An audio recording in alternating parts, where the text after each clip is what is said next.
الله وی ما ابوالجن پلار د پیریانو چې شیطان دی د خالص لمبې د اور نه پیدا دا آیات ټیک دی هغه ورته بالکل ورته وی شیطان پیدام د اور نه او قیامت کې به خدای وام چي په اور نو اور چې اور سره ملاو شو هغه ته تکلیف سو دنیا کې د آدم علی السلام اولاد ټول تبا کړو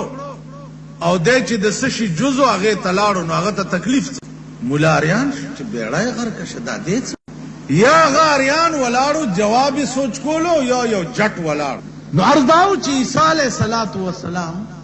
پاسمانونو کې اوسېږي دا د اسماتی خبره پاتې شو چې هغه اجت شری ویل مولانا صاحب تبلا سوچ کې یا نه دومره لوټه راواغست او دا پادری پدازه وېستو وینې پیروان پادری منډه کا پولیس ته راپورټ چې راپورټ یو کو پولیس راغې سړې ونی وو چالان شو کچرو چې کچرو تلاړ مجسټریټ وای دی جج سړی ته چې ولې دا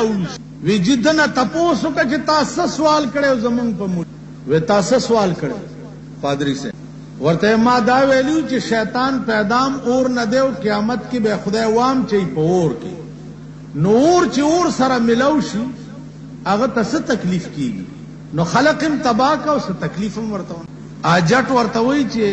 مجسټریټ ته چې صاحب دنه تاسو کا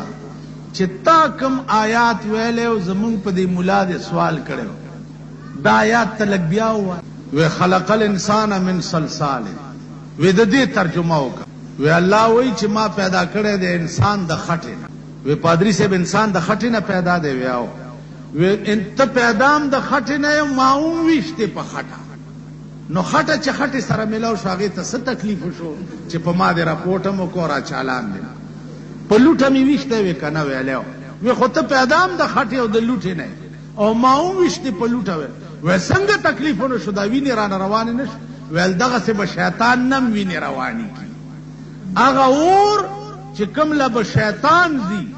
اب دومره تیزی چې په عربها درجه به اوی پوپه په دې خبره په عدالت کې وې چې لا اله الا الله محمد رسول بس ما ومنله چې اسلام یو بهترین مذهب تاسو هغه قوم وای چې تاسو جاهلانو جټانو با د پادریان پرنګیانو مولیان مسلمانو نن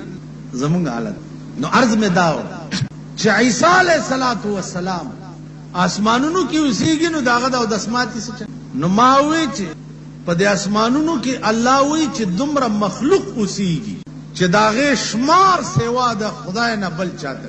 نو ما چار کله دا دومره لوی دنیا په اسمان کې اوسېږي هغه د اسماتی څه چل وی خدای به ورته څه بندوبست کړی نو ما وی چې خاده چې د چا شمار د خدای نه سیوا بل چاته نه دی معلوم اغوی له خدای بندوبست کولې شي او یو عیسی علیہ السلام لنی شي کولې ویل کولې شي نو بس خبره خلاص شو و د دې علمي غوندي جواب وای علمي غوندي دا خو الزامي جواب علمي مال علمي جواب دار چې عیسی علیہ السلام اسمان ته ورسېد نو د ملائکو په شکل ملائکو ته خوراک سکاک متیازه تشه ډکه د دې حاجت نشتا داغي خوراک سکاک د خدای عبادت او د خدای ذکر دی تر قیامت به عیسی په دې شکلی قرب قیامت کې با بیا په خپل صورت شي او راکوزي دونه بعد به بیا سکیږي دا بیان به ان شاء الله بیا شي واخر دعوانا